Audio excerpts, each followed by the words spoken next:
Hello, welcome to Lookouts. I will not be playing the full game in this video, but I might in another video.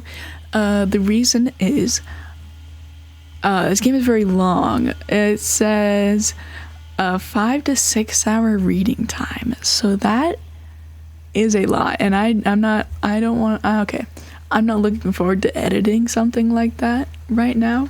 So what we're going to do is we're going to be playing this version, which is this page is an archive of the original Lookouts game page prior to the release of the new version.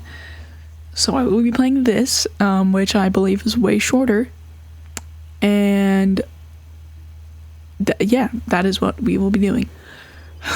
I'm not sure how the audio is, by the way. I have not tested my audio, so if it's terrible, you will deal with it.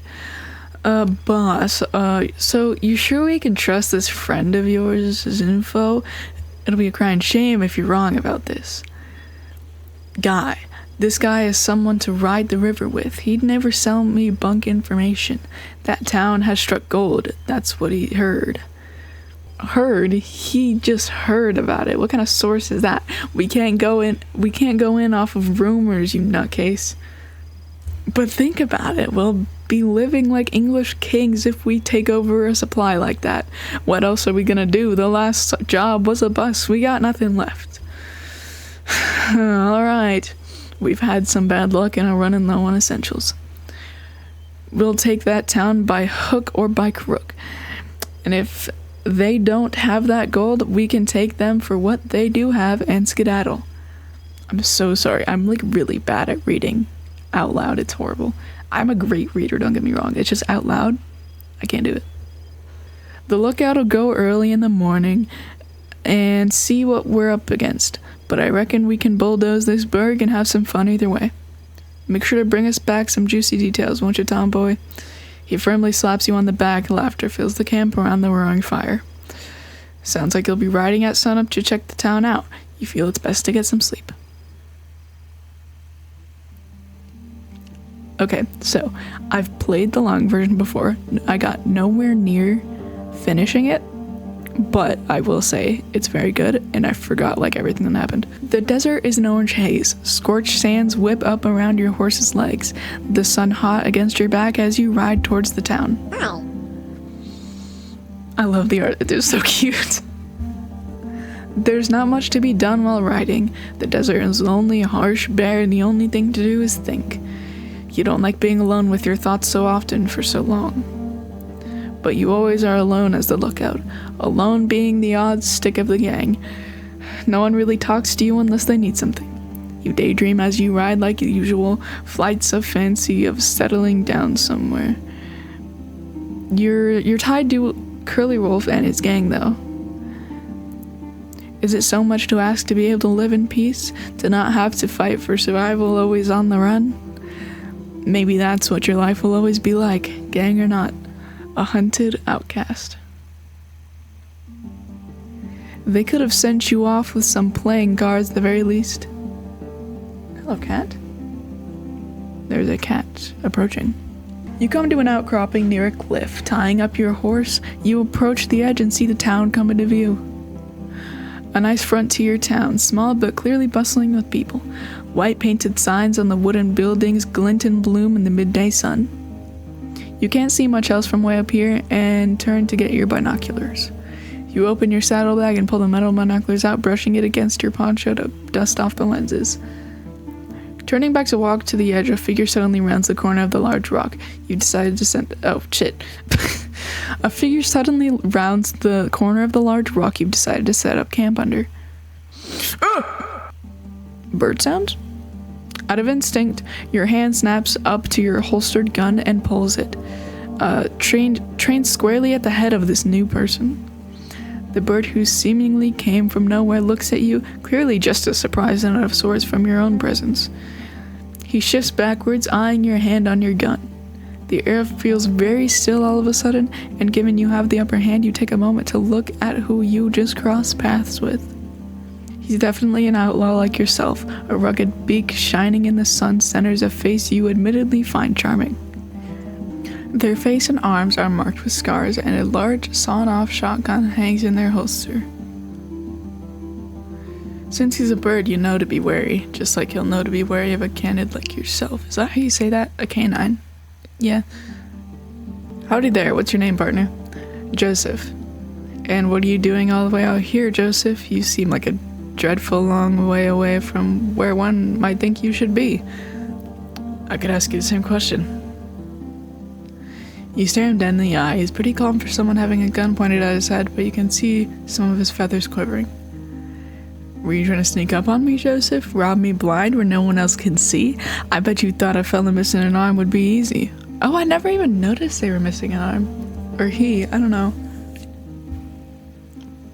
No, sir, I had no idea you were here until I walked around this here rock. He pats the red stone behind him as if to make a point. Sir, what in the Sam Hill? You lower your gun like your shoulder joint just gave out and let it hang there. In all my years, no stranger has ever called me sir. Well, calling me surprise, fella, you'd have to be blind or full as a tick to not see an upstanding young gentleman. That is adorable. Alright, now you're just looking at boots. The hawk puts a hand to his chest. God is my witness, I'm not lying to you. You holster your gun and snort a small laugh. May he strike you down as a penance, then. What are you doing out here, picking flowers?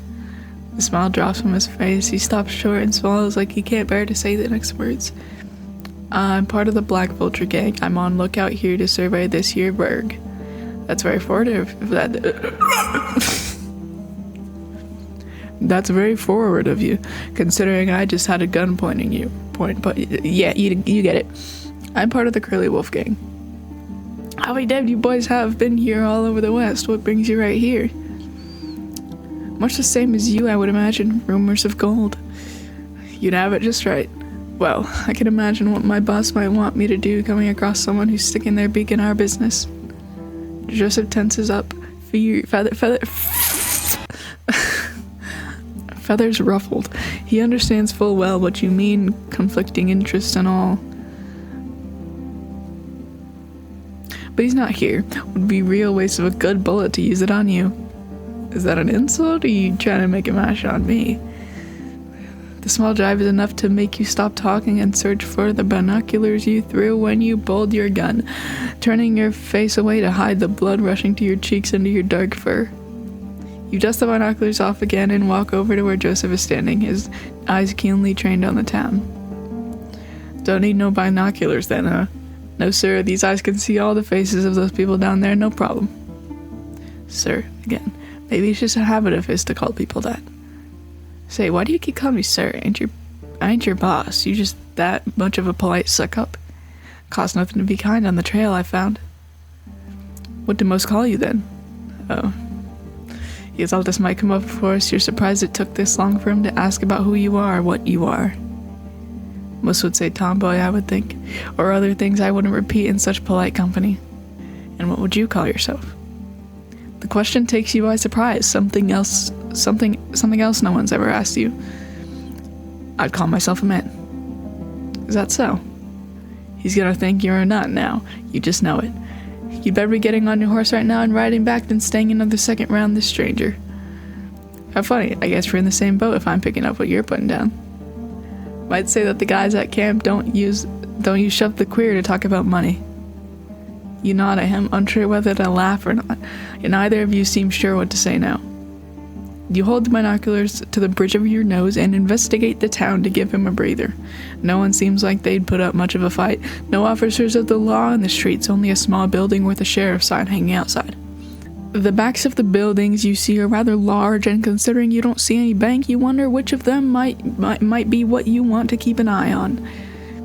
Say, since we're looking for the same thing, what if me and you work together? The bird considers it for a moment, scratching his chin with a feather. Deal. He grabs your hand in a firm and enthusiastic handshake, smiling like an idiot. Alright, big plug. You punch him playfully in the arm. Could you get a camp started while I go around this valley and check which building's the bank? Can do, sir. He turns and goes to gather what he needs, and you walk off in the opposite direction around the cliffs. You look back for a few moments to watch him left some wood, and then turn tail back to where you were headed, letting the winds from the shaded valley cool off your blushing face. Beautiful. You return a handful of hours later. The valley is deceptively large. I don't know why I struggled with that. And it took you much longer to walk where you needed and back than anticipated. Joseph sees you and gets up from where he was sitting, tending to a pot of food, walking towards you quickly. You tense up as he approaches, expecting some due anger at you accidentally leaving your set up camp all by himself. He closes the distance, and you close your eyes as his hands reach out to you, expecting a blow. You flinch when you feel a weight around your shoulders. Opening your eyes, you see your thick blanket. Yes. Okay. You trying to die out there? You'll get consumption like that. What? You know how cold this desert gets at night. The desert. He pulls you over to the fire and sits down with you. I'm sorry I was gone for so long. You hadn't noticed till he mentioned the cold, but your hand is numb, and so are your feet. How long have you been freezing for? Thank you, Joseph. Nothing to it. Eat up. He hands you a hot bowl of beans. It almost hurts against your cold head, but it's soothing. You eat together in relative silence beneath this dark, starlit sky. You both finish, and you pull the blanket around you. You're still cold, the desert chills weeping under the blanket still. Are you not cold? I've been round the fire all night, haven't I? I'm fine. He's lying. You can see his feathers twitch and shiver, but he's trying hard to hide it. You stand up with the blanket and pull it over onto him, sitting down with him. You're right, he's definitely cold, but a lot warmer than you would have imagined. That's adorable. I told you I'm fine. Don't give me that blow, tough guy. He looks like he's gonna say something, but just struts his beak. He suddenly seems a lot warmer. Together you huddle, bringing the blanket tighter and tighter and moving closer to each other. He smells like the desert, dusty and sweaty. Gross. Why is this so warm? Why do you feel like this? Not warm like you're around a fire, but like there's a fire inside you. Warm coals shifting around inside and embers spitting in your throat. Have you ever felt like this before? Joseph, are you about to confess? You met this guy same day. He looks at you. Your faces so close together. You lean your head onto his shoulder, staring into the wild dance of the fire. I haven't met someone like me before, or someone like you. You're extremely kind, even to a stranger like me. I wish I could know you more than these few hours. I know I have to ride back in the morning, but of all the hopes I've hoped, the strongest is that I could just stay here. That the sun would never rise. I don't want to go back. You stay clinging to him. After a few moments, he pulls you tighter. Jesus. I have to say, I feel the same way. I can see in you someone who's faced so many hardships, someone who deserves better, someone who's worked harder than any of the lump suckers back where you've come from. We're a couple of queer fish in a barrel, I'd say. Lord knows how we found each other. The sun will come up again and we'll have to go our separate ways, but... You lift your head to look at him, but he just gives you a look and turns back to the fire. Never mind. What are you thinking? He sighs wearily like he's been asked to carry the world on his back. It's a flight of fancy, but if our bosses are both looking for the same thing, that could be an opportunity of sorts. I don't know. He looks at you, almost for approval, sees you're still listening and continues. We could get them to fight and escape when no one's looking. That is ambitious. Right east till we know no one's chasing us. That sounds nice. You both cuddle for a little bit while Jesus, you... Sitting close and resting your heads together, the thoughts of running away tick over in your mind. Is it that out of reach? What? Think about it. Our gangs fight. We can sabotage them as lookouts to kill each other and then pick off anyone left over. I don't know. I hate the Black Vulture gang, but I can't shoot straight. I'd get killed. I wouldn't let that happen. I'll keep you safe.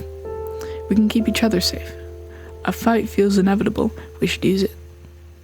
We can rile them up, tell the sheriff in advance to stop any other folks getting hurt. You really that desperate to get out? Yeah. He sighs that same sigh again, long and heavy, almost theatrical if it weren't for the life or death stakes laid out before you both. I think you're right. A chance like this won't come again. I might even be tempted to call it fate. We should get some sleep. Come morning, I'll tell the sheriff. Get our bosses to the town to the town by sundown tomorrow.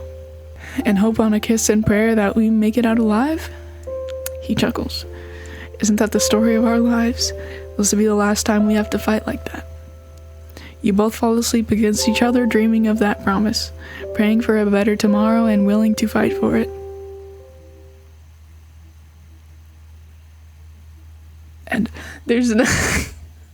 Man, now I want to play the long game. I wanted more. That was wonderful. I loved that. That was amazing. And anyone who says otherwise is lying. That was beautiful, and I'm pissed off that it's over.